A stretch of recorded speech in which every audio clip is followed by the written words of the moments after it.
Hi friends, ఇది వచ్చేసి charging cycle యొక్క బ్యాటరీ అనమాట. ఇది వచ్చేసినప్పుడు 24V 15Ah అయితే వస్తుంది.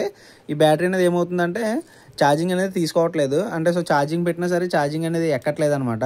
అండ్ అదేవిధంగా ఛార్జర్ కనెక్ట్ అయి ఉండగా వెహికల్ అనేది రన్ అవుతుంది. సో ఛార్జింగ్ అనేది బైపాస్ అయితే అవుతుంది. మనం ఏంటంటే బ్యాటరీ అనేది అయితే ఓపెన్ చేసుకోవడం జరిగింది. సో ఓపెన్ చేసే ప్రాసెస్ నేనైతే రికార్డ్ చేయలేదు. మీకు పాసిబుల్ అయితే వేరే బ్యాటరీ ఓపెన్ చేసినప్పుడు రికార్డ్ చేసి అప్లోడ్ చేస్తాను.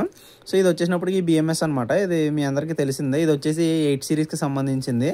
అంటే ఇది వచ్చేసి 24V కాబట్టి సో 8 సిరీస్ అయితే ఉంటాయి అనమాట. ఇది 8 సిరీస్ BMS. ఇది ఇక్కడ జరిగిన ఇష్యూ ఏంటంటే మనం అనేది సిరీస్ వోల్టేజ్ ఇండివిజువల్గా అయితే చెక్ చేసుకోవడం జరిగింది. సో చెక్ చేసుకున్నప్పుడు సో ఇండివిజువల్గా ఎలా చెక్ చేసుకోవాలని నేను ఇక్కడ చెప్తాను చూడండి. ఇక్కడ వచ్చేసి ఇవి సిరీస్ వైర్స్ అయితే ఉన్నాయి కదా. సో ఫస్ట్ వచ్చేసి ఇది బ్లాక్ ఉంది కదా, ఇదైతే నెగిటివ్ అనమాట. సో దీని మీద ఒక ప్రోబ్, దీని మీద ఒక ప్రోబ్ అయితే పెట్టండి. ఫస్ట్ దాని మీద సెకండ్ దాని మీద పెట్టండి, సమ్ వోల్టేజ్ అయితే వస్తుంది మీకు. అదేవిధంగా సెకండ్ దాని మీద థర్డ్ దాని మీద పెట్టండి. అండ్ నెక్స్ట్ థర్డ్కి ఫోర్త్కి పెట్టండి. డీసీలు అయితే సెట్ చేసుకోవాలన్నమాట మల్టీమీటర్ని. మల్టీమీటర్ని వచ్చేసినప్పటికి ఈ డీసీలు అయితే సెట్ చేసుకుని సో మీరు అయితే చెక్ చేసుకోవాల్సి ఉంటుంది. అప్పుడు మీకు వోల్టేజెస్ అనేవి తెలుస్తాయి. ఇక్కడ జరిగిన విషయం ఏంటంటే ఫోర్త్ది ఏదైతే ఉన్నదో సో ఓకే మీకు సింపుల్గా చెప్తాను చూడండి.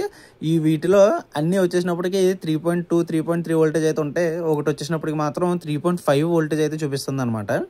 సో 3.59 వోల్టేజ్ అయితే చూపిస్తుంది. సో దీనివల్ల ఏంటంటే BMS అనేది ఛార్జింగ్ అనేది ఎక్కనివ్వదనమాట. ఎందుకు ఇలా చేస్తుందంటే ఈ సెల్ అనేది హై వోల్టేజ్లో ఉన్నది. అంటే ఇక్కడ ఉన్న వాటికంటే కూడా ఈ సిరీస్ అనేది హై వోల్టేజ్లో ఉన్నది. సో హై వోల్టేజ్లో ఉండడం వల్ల ఏమవుతుందంటే ఈ BMS అనేది సో ఇంకా ఎక్కువ ఛార్జింగ్ అయితే ఈ సెల్ అనేది డ్యామేజ్ అవుతుంది. కాబట్టి ఆ ఒక్క దానికోసం మొత్తం కంప్లీట్ బ్యాటరీ ప్యాక్ని అయితే ఛార్జ్ చేయకుండా అయితే ఆపేస్తుంది. సో ఇది BMS అంటే ఏంటంటే మనకి సెల్స్ మేనేజ్మెంట్ చేస్తుంది అనమాట. అంటే అన్ని సెల్స్ ఒకే విధంగా ఉండేలా, అన్ని సిరీస్ ఒకే విధంగా ఉండేలాగా అయితే మనకి BMS అనేది మేనేజ్ చేస్తుంది.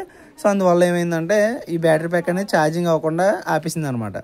సో మనం ఇప్పుడు ఏం చేయాలంటే ఈ బ్యాటరీ ప్యాక్లో ఉన్న సెల్స్ అనేవి తీసుకుని ఏ సెల్ అనేది ఓవర్ వోల్టేజ్ అయిందో దాన్ని అయితే మనం డిశ్చార్జ్ అయితే చేసుకోవాల్సి ఉంటుంది. సో డిశ్చార్జ్ చేశాక మళ్ళీ ఫిట్ చేస్తే వెహికల్ అనేది పర్ఫెక్ట్గా ఛార్జింగ్ అయితే అవుద్ది. ఓకే, సో నీ ప్రాసెస్ అనేది నెక్స్ట్ వీడియోలో అయితే రికార్డ్ చేసి అప్లోడ్ చేస్తాను.